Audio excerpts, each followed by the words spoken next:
So, dapat po isulat po muna. No, kailangan may isang book ka. So, lahat po mga naging successful sa network marketing ay dumadaan po dito. So, kailangan sundin mo lang ang mga dapat. So, yun po, ilista mo lahat muna na mga gusto mong puntahan. So, then, pangalawa, dapat sa lahat ng nalista mo, ito yung tinatawag na sorting out.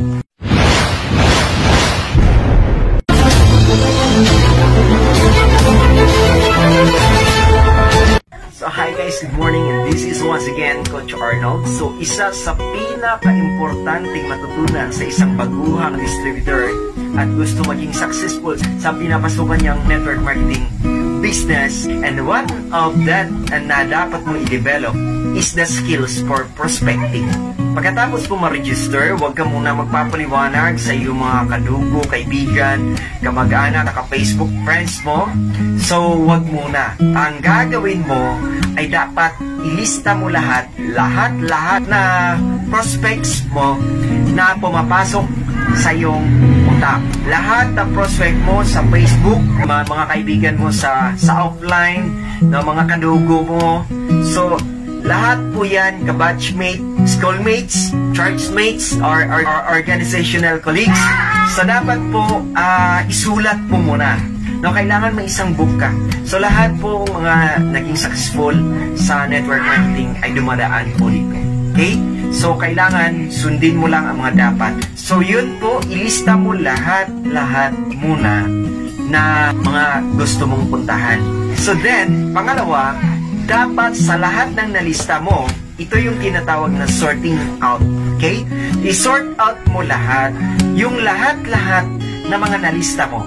I-sort out mo, i-separate mo yung mga may sakit, lahat ng gusto lang kumita, lahat ng negosyante, lahat ng may organization, lahat ng may edad na. So, dapat nakaseparate po siya. Okay? Kasi, pag na-sort out mo yan lahat, doon sa sorting out, kailangan mo lang malaman kung sino lang yung willing na para sa negosyo. Okay? Pero kapag magkaroon ka na ng resulta, halos lahat sasali yan sa'yo. Pero, sa ayaw at gusto po natin, meron talagang ayaw, at meron talagang sasali sa'yo. Okay? Kailangan mo lang malaman ang lahat ng mga techniques at approaches para maging effective ka dito sa pinasukan mong network marketing business. So, yan lang po. At next video po, dun mo matutunan kung paano ka mag-invite sa lahat ng na-sort out mo sa iyong listahan ng mga prospects. Paano ka maging professional na mag-invite doon sa kanila. Kahit iba-iba man yung mga ugali nila doon, ay kailangan mo matutunan kung paano ang approach sa pag-invite sa iba't ibang ugali na yun. So, alamin mo sa next video po natin. So, sana po ay nakatulong itong tips na to para sa business mo.